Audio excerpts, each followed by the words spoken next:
Hi guys, JurassicJunkie here, and I'm about to drink something that could potentially make me vomit. Welcome to the Friday Night Rant.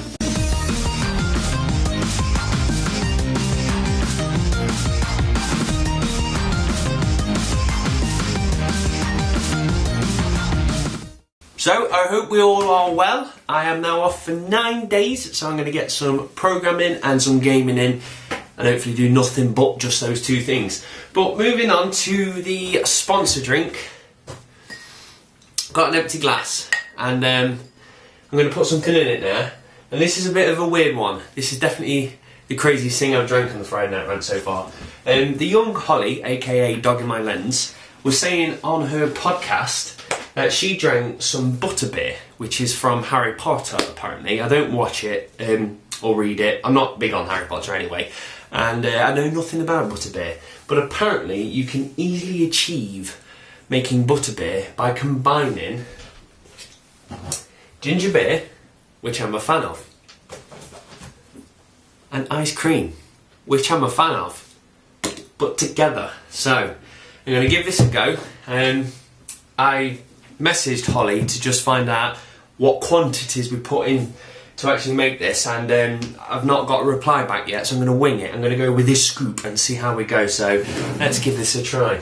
I hope this is not a waste of my ginger beer. One for the road. Right, so there's the ginger, and there's the ice cream. I'll go with 2 lumps, just because it's very big, so lump 1 and lump 2. Oh, we're starting to get some violent reaction. Got to drink the top. So, this is butterbeer, ginger beer, and ice cream. If this makes me sick, Holly, don't know if I should do it.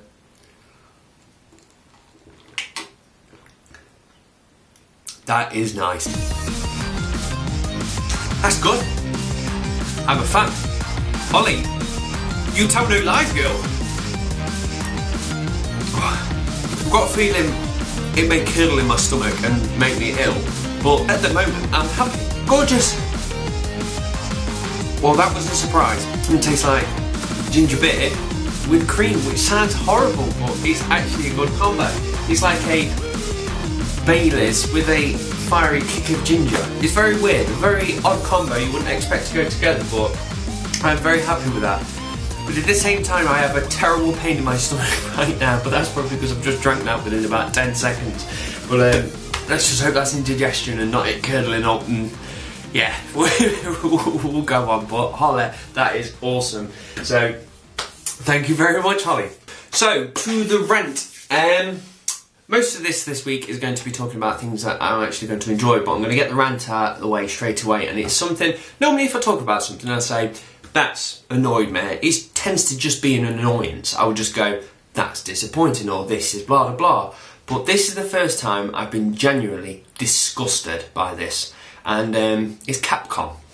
What they've done is Capcom are about to release the demo for Professor Layton and the something, I can't quite remember the name of it. But nonetheless, the new 3DS Professor Layton is going to be released. Well, the demo is anyway. And Capcom's gone, you know what we should do? We should sell the demo. And that's exactly what they're going to be doing. It's only coming out in Japan to start off with. I don't know if it's going to roll out across the world, but it doesn't matter where it is. It's disgusting. They are charging 200 yen for a demo, which is equivalent around about £1.50. And that's just terrible. I could kind of let them get away with it if it was only a download game and you pay the £1.50, and if you buy the game, it's £1.50 cheaper if you've already got the demo. That kind of would be acceptable. But to actually charge for a demo is disgusting. And I was thinking today, what should I actually say when I come to do the Friday Night Rant, or shall I do something funny about it? And I can't do anything but just express how disgusting that is. Asking somebody to play the demo and charge them for it, and then ask them to buy it if they enjoyed it. That's just bad. So, Capcom, you've gone down in my book. So, this week, a game has surfaced that I didn't know anything about. So, a few people might have known about it. I didn't. And it's Catherine. And if you've not seen Catherine, it's a love simulator / puzzle game, which sounds a bit quirky and a bit weird. And I can honestly say I've never played a love simulator in my life and never intended to. But this looks cool just because, one, the actual art direction of it looks absolutely amazing, and two, it's puzzles, and I like puzzles. And just combining it together looks very cool. I think the idea is you've got a girlfriend and you do not want to commit, and you have a one-night stand with a girl called Catherine, and at the same time there's these murders happening, and you've got to, through your decisions, make sure you don't end up like corpses on the news. Sounds quite weird, and it really has piqued my interest. And the weirdest thing is, like, the special edition comes in like a pizza box, and you can get boxer shorts and pillows and all that quirky Japanese stuff that they normally give. But it's made me go, you know what, I want to actually play this game. So I was looking on the internet and looking at trailers and getting more excited about it, going, look, this is looking pretty damn cool. And then I found out I can't get it on the Xbox. Now, my problem is, I completely understand how... Oh, sorry, I had to pause and I need another crab biscuit. I can't get enough of this stuff. So yeah, what I was saying was, I can understand when a particular console has exclusives, because they pay more money, so they can only go on that console, which will hopefully encourage people to go to that console. That makes sense. Sad, but it makes sense. And also, a sad thing is sometimes Japanese games only come out in Japan, or sometimes they get imported to America, not the UK, and sometimes vice versa. It works out a bit weird, and that's annoying. But the weird thing is, with Catherine, it's already out in America, it's coming to the UK, but only to the PlayStation. Now, if it was a PlayStation exclusive, I'll be okay. If it was only coming to America on all consoles, I'd be okay, but it's coming to all consoles, but only the PlayStation in the UK, which I can't understand why. It may be in the pipeline, but I've had a good Google, and I can't find any information about it. Right, on to some games that are coming out, which has actually got me excited, because at the moment I'm not playing too much again because of the website, but when I am, I'm actually playing quite a lot of retro games, and weird enough, I'm actually playing download content, well, not download content, arcade games that I've brought. And you watch a few episodes back and I'm like, I hate it, and that From Dust came out and I'm hooked. That game is amazing, but I'm not going to go into it because I'm actually going to do a review on that, because that's it, that's all I need to say, because I'll do that in the review. But anyway, I've brought some of them games and I'm playing a lot of old stuff, and there's a few games I've gone, you know what, I never played that, and I'm going back and playing. So there's nothing in the future I'm actually looking forward to. The only few things I think that I'm excited for is Skyrim, which looks absolutely amazing, Borderlands 3, and obviously the Mass Effect 3. Why did I say the? But nothing else is excited me, apart from a few things are starting to pop their head and I'm like, ooh, now I'm interested. The first one is Borderlands 2, which I've not completed Borderlands 1 simply because I've decided to do it only as an online campaign with a friend. And if he's not on, then I can't advance. So I've not completed it, but I really enjoy Borderlands. And with Borderlands 2 showing its face, I'm like, this looks very nice. And I'm torn now because Rage is coming out. And Rage has just released a new trailer, so if you haven't seen it, go and have a look at that. Rage looks absolutely amazing. The only way I could describe it is if Fallout and Borderlands had sex with the future and this was its baby. That's the only way I can describe it. I'm really excited for Rage, but the thing is, I can't find any information about Rage's co-op / online play. I don't know if it will exist like the Fallouts do, and if that's the case, that's a deal breaker for me. And it's sad to say that, but a lot of people say, well, games shouldn't just be about online, and you are absolutely correct. It's got to be about story.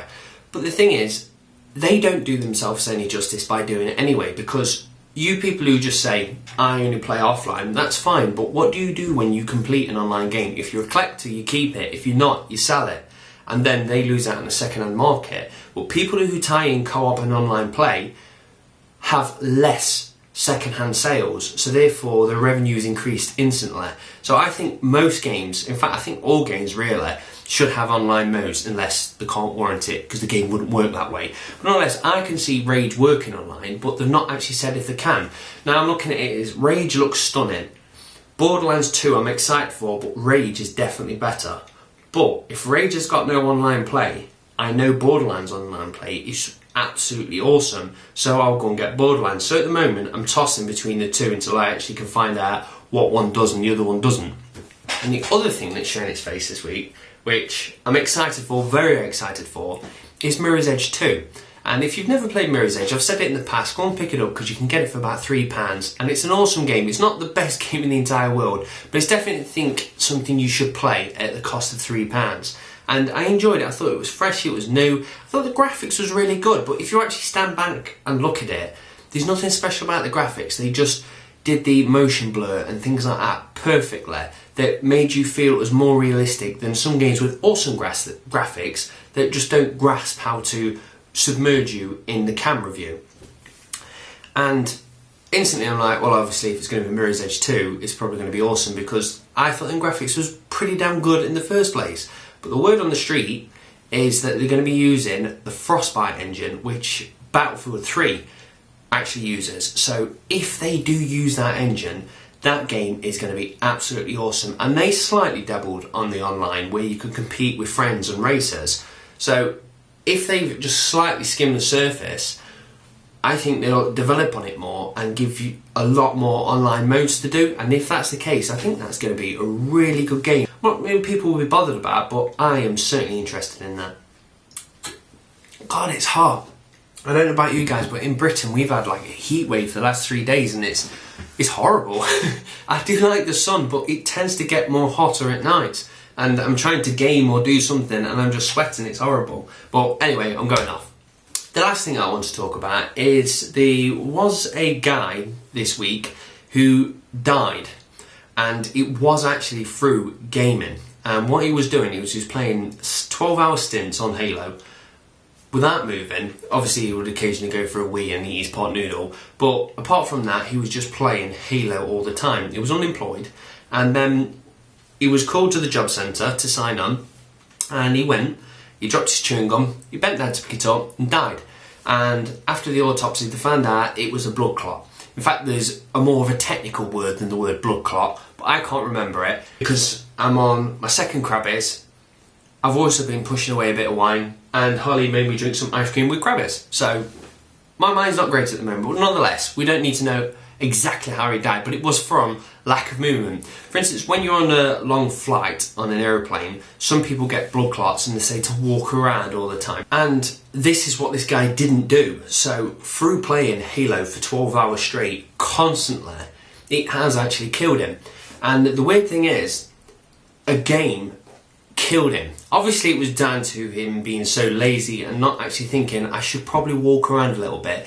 But you can actually say Halo killed this guy. And the thing which is shocking is, guess what they've blamed it on? A blood clot. Media, any chance they can, they will blame something on gaming. If a kid steals a car, it was blatantly because of Grand Theft Auto. Any chance they can blame gaming, they do. And it's all down to this kid's father. And I've got to say, I've got so much respect for him because he did turn around and says, it's not the game, we didn't make him move, he should have moved about. At the end of the day, if he was really intensely knitting for 12 hours straight, that would have killed him. But his dad was just saying he wants to make gamers aware that you should walk around, take breaks from the console, and he just wants to make people aware that this can actually kill them. And I've got so much respect for the dad for doing that, because he said that, which instantly took away the media's hook, because I know the media would have ran with gaming kills kid, and his dad's instantly stopped that by saying that. And I think it's really, really good, because the other day I was reading that on Portal 2, at one point, I can't remember if it was Gladys or the other robot, was actually taking the mick out of you because you was adopted. And apparently some guy in America thought that was so disrespectful and went to a television company and said, write an article about that, and actually turned around and said, my child's adopted and she doesn't know, and I don't think that's respectful. But if she didn't know, by saying it on TV, I think the chances are she's gonna know now, mate. But yeah, anything like that can get blamed on gaming, which is just so stupid. But yet he's turned around, stopped it in the butt, and just tried to make people aware, which I think is absolutely awesome of him. I'm gonna have to wrap this up because this heat wave at the moment is killing me. I need to put my fan on and I can't record with a fan. So I'm gonna bring this up to the question of the week. With Capcom in mind, charging for the demo, the dirty bastards, I just want to know, what game have you ever downloaded, so not physical, digital, And it hasn't got to be a game, it can be some DLC, it could be a little extra for a game, or some weapons. Anything that you've actually downloaded and paid for, what is the one thing that you've been mostly disappointed? And that either can be because the content was crap, or you think you overpaid for it. So, what have you purchased and you wasn't happy with once you actually got to play on it? And that is it. I'm going to probably drink this, get another one, stick some ice cream in it, and then vomit all over the floor before I go to bed tonight. Thanks very much for watching. Cheers, guys. Bye. Gorgeous.